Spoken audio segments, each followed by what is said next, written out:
भारतीय हुकूमत जो है उसने काफ़ी कुछ अरसे से इस चीज़ के ऊपर फोकस किया है कि वो मैरीटाइम जो ट्रेड है उसको अहमियत दे जा रहे हैं और वो कह रहे हैं कि that we are going to be the maritime shipping hub. लेकिन कुछ अरसे में within a decade India ने बहुत ज़्यादा प्रोग्रेस की है इन एवरी मैनर। इंडिया की जो इकोनॉमिक ग्रोथ है वो रैपिडली इंक्रीज कर रही है। मैसिव पोर्ट्स बना रहे हैं, न्यू शिपिंग रूट्स बना रहे हैं और सारे का सारा वो जैसे कहना उन कंपनीज को एंगेज कर रहे हैं जो चाइना से शिफ्ट कर रही हैं। Solidify your infrastructure। हमारा इंफ्रास्ट्रक्चर तकड़ा नहीं है, हम वही पुराने इसमें चल रहे हैं। वो जब अंग्रेज आपको रेलवे को मारो गोली, गोरा ना होता तुमने तो तुम्हारे पास रेलवे होनी थी, तुमने तो सुकेड़ दी। और तुमने रेलवे के गोदामों से लोहे चोरी करवाए रोकड़ा बनाने के लिए। कि अराउंड 2.5 बिलियन डॉलर्स की इन्वेस्टमेंट करने जा रहे हैं इस सारे प्रोसेस के अंदर, सिर्फ एक वजह से, बिकॉज दे वांट कि जी वी हैव टू हैव जो दुनिया की वो जिसे कहते हैं ना जो ग्लोबल कॉमर्स है वो हमारे यहाँ से हो। बताओ मुझे स्टील मिल का क्या किया तुमने? लोग खा गए, रेलवे से लेके स्टील मिल तक। सुभान अल्लाह को छोड़ा है इन्होंने। अरे वो मामे बने इन्हें। पाकिस्तान की कोई अहमियत नहीं, इस खित्ते की कोई अहमियत नहीं और हमें कोई नहीं पूछेगा। तो इंडिया बेसिकली इसमें चाइना का मुकाबला करना चाहता है, frankly speaking. So India is emerging as a container ship root.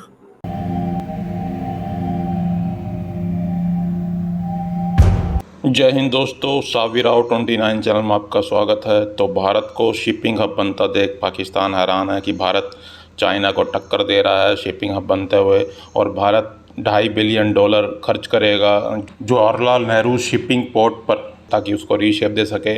और भारत को फ़ायदा ये भी है, भारत के पास इंडियन ओशियन है और इंडियन ओशियन का भारत फ़ायदा उठा सकता है। तो भारत अब शिपिंग कंटेनर में भी चाइना को टक्कर देगा और भारत जैसे एक्सपोर्ट में और मैन्युफैक्चरिंग हब में चाइना को टक्कर दे रहा है। तो भारत धीरे धीरे चाइना को टक्कर देने के लिए हर वो काम कर रहा है जो उसको करने चाहिए।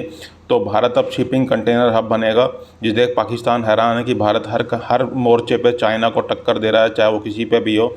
और हम भीख मंगे हैं, जो भीख मांगते हैं IMF से, और हमें भीख भी नहीं मिलती है ढंग से और हमें नाक रगड़नी पड़ती है IMF के सामने। और भारत चाइना को टक्कर देने के हर वो काम कर रहा है जिससे चाइना की हेजमनी ख़त्म हो। और अब भारत शिपिंग कंटेनर हब बन रहा है, जिसे देख पाकिस्तान रो रहा है। चलो वीडियो को स्टार्ट करते हैं। धन्यवाद। भारतीय हुकूमत जो है उसने काफ़ी कुछ अरसे से इस चीज़ के ऊपर फोकस किया है कि वो मैरीटाइम जो ट्रेड है उसको अहमियत दे जा रहे हैं और इस वजह से वो अपनी जो शिपिंग कैपेसिटी है उसको ऑलमोस्ट वो जिसे कहते हैं ना 6 फोल्ड पे लेके जा रहे हैं।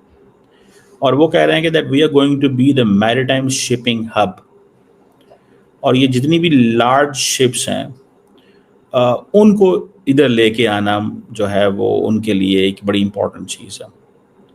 और ये इन्होंने एक बड़ा एम्बिशियस किस्म का प्लान, मैसिव पोर्ट्स बना रहे हैं, न्यू शिपिंग रूट्स बना रहे हैं और सारे का सारा वो जैसे कहना उन कंपनीज को एंगेज कर रहे हैं जो चाइना से शिफ्ट कर रही हैं और जिनकी वो जैसे कहते हैं ना नियर शोरिंग। आपको याद होगा जब अमेरिका के national security adviser Jake Sullivan जो हैं वो इस चीज़ पे फोकस किया करते थे कि जी हमें नियर शोरिंग में जाना है, या ये बात होती थी जी कि फ्रेंड शोरिंग में जाना है।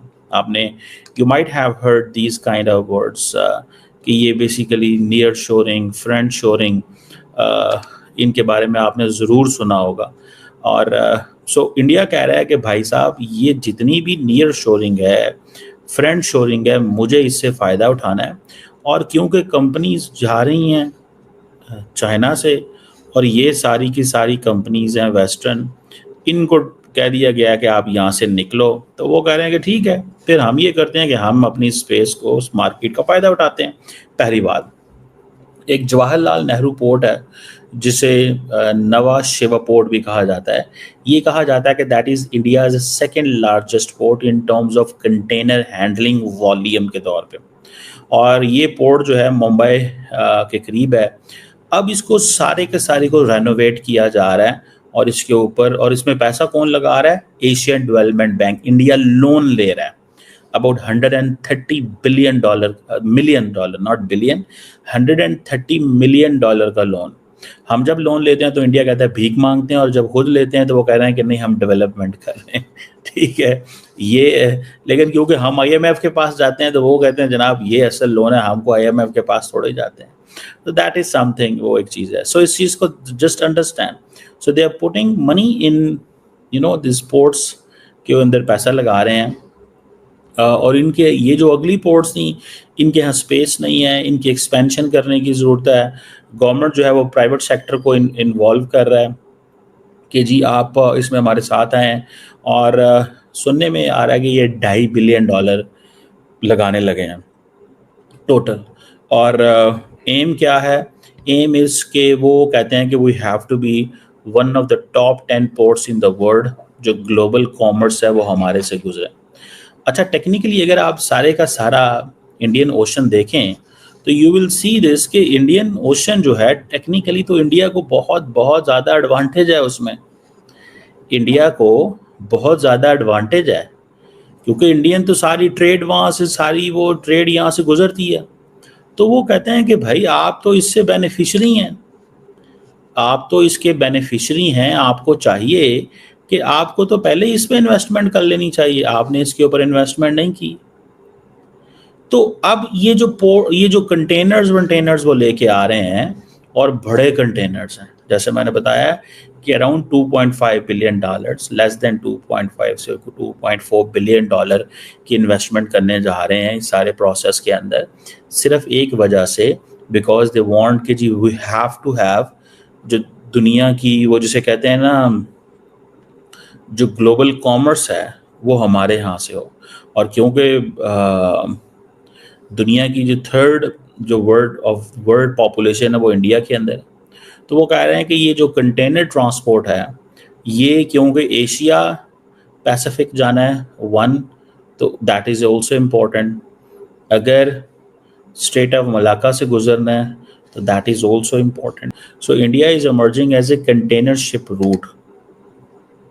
ठीक है जी, इंडिया जो है वो कंटेनर शिप रूट इमर्ज कर रहा है। तो उनको इस चीज़ का पता है कि हमें कैसे ना कैसे इसकी वर्थ वैल्यू को समझना है। इंडियंस ये जानते हैं, ठीक है, और वो कहते हैं पैसा भी लगाओ भाई, वो कहते हैं पैसा भी लगाओ, और पैसा लगाएंगे तो ये आएंगे। आप देखें ना कि इंडिया से निकलेंगे कीनिया जाएंगे, इंडिया से निकलेंगे साउथ अफ्रीका, अगर आपने यूरोप एंड नॉर्थ अमेरिका जाना है, इंडिया से निकलेंगे Asia, north America, state of Malacca वगैरह से, और ये सारी ये जो मंदरा